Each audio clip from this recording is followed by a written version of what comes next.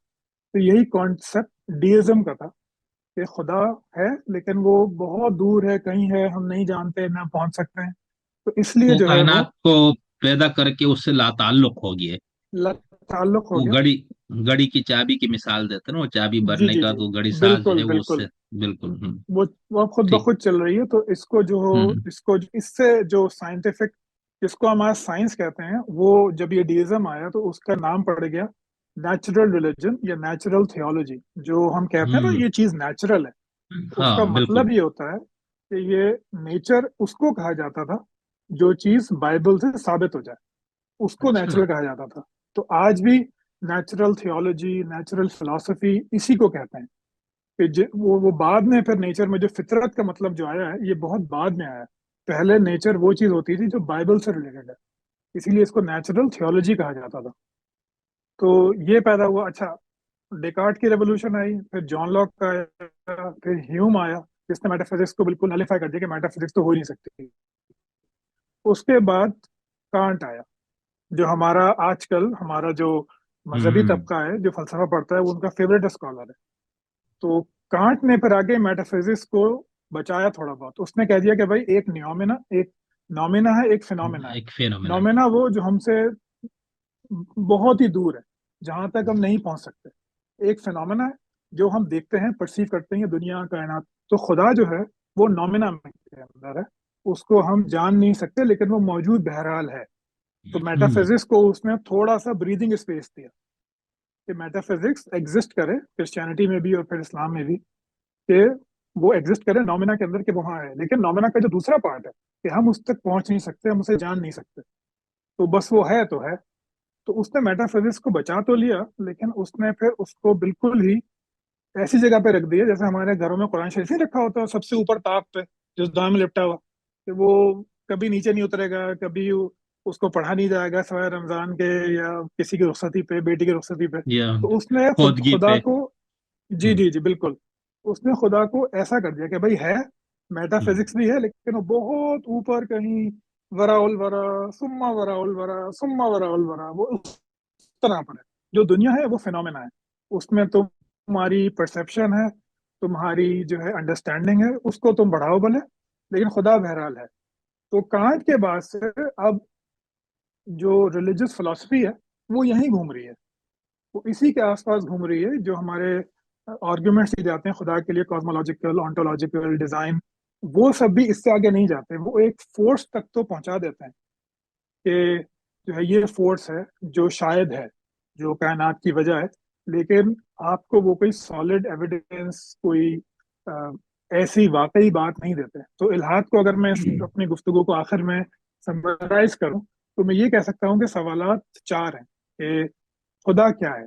خدا ٹرانسینڈنٹ ہے، ماورا ہے، یا خدا پرسنل ہے؟ پہلا سوال تو ہوں یہ ہے کہ خدا ورا الورا ہے یا خدا پرسنل ہے جس سے میں بات کر سکتا ہوں، دعا کر سکتا ہوں، وغیرہ وغیرہ۔ دوسرا یہ ہے کہ خدا کا تجربہ کیسا ہونا چاہیے؟ خدا کا تجربہ جو ہے وہ سبجیکٹو ہے، جیسے آپ مجھے کہیں کہ بھائی کراچی میں زاہد کی نہاری بہت زبردست ہے، اس کو آپ ثابت نہیں کر سکتے لیکن آپ کے لیے وہ ایک حقیقت ہے۔ تو خدا کا تجربہ جو انسان کے ساتھ اس کا تعلق ہے، اس کا تجربہ، کیا وہ سبجیکٹو ہونا چاہیے یا آبجیکٹو ہونا چاہیے کہ جو انسان خود بھی محسوس کرے اور کسی کو دکھا بھی سکے، اس کا کوئی ثبوت صحیح بھی دے سکے؟